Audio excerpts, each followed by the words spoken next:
in the case of the Adam and Eve story, with my eyes, the way I read it, it's the story of the fall into self-reflection, the fall into metacognition, the seemingly unique human ability to think about their own thoughts, to turn their own minds towards the contents of their minds, to ponder their emotions, to take explicit notice of their mental activity, and to be able to say things like, I'm having this thought now, or I'm feeling this way now. Now, cats don't do that. Cats feel this way, but they don't know that they feel this way, if you know what I mean. Cats experience, but they don't know that they are a subject of experience who is experiencing this and that. We do. And that capability, that capacity is called metacognition in psychology. And when Adam and Eve took a bite from the fruit of the tree of knowledge, it could be any tree, but it's the tree of knowledge. Suddenly they knew that they were naked.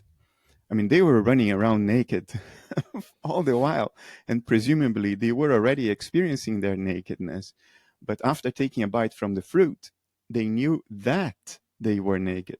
To me, that's the fall into self-reflection, and that's also the exile from the Garden of Paradise, because the Garden of Eden, because once you become capable of metacognition, that's when suffering begins.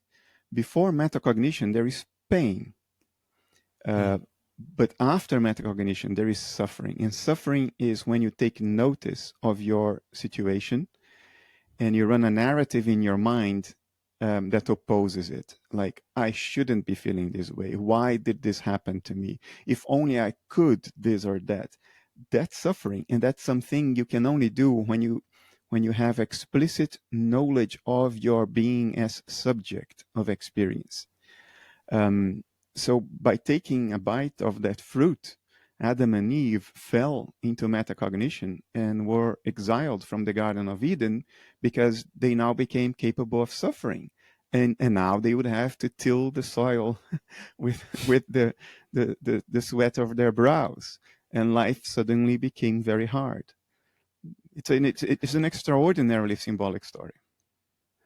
That's a really interesting perspective. And I've heard you speak about this elsewhere, where there's a line somewhere in that the Genesis book where it's something like God made them like himself or something along those lines. And this whole idea of they became like God, and that was in a certain sense that they could, the key characteristic of a God is that they can create words. And that was the moment when we could start doing that. Could you maybe expand on that a little bit too?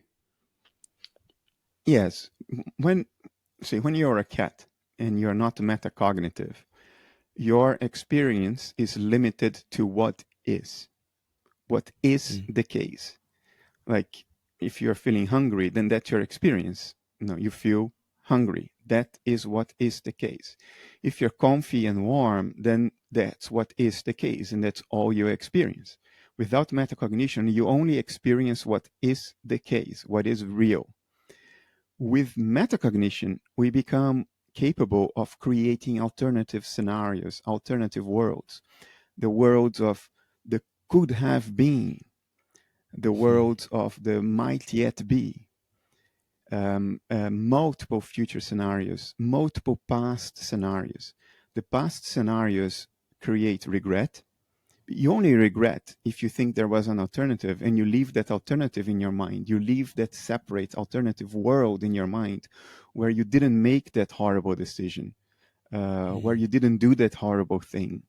And it is the confrontation between real reality and the alternative realities we create with metacognition that leads to suffering. Same thing about anxiety. Anxiety is fear of a future state that only exists in our minds.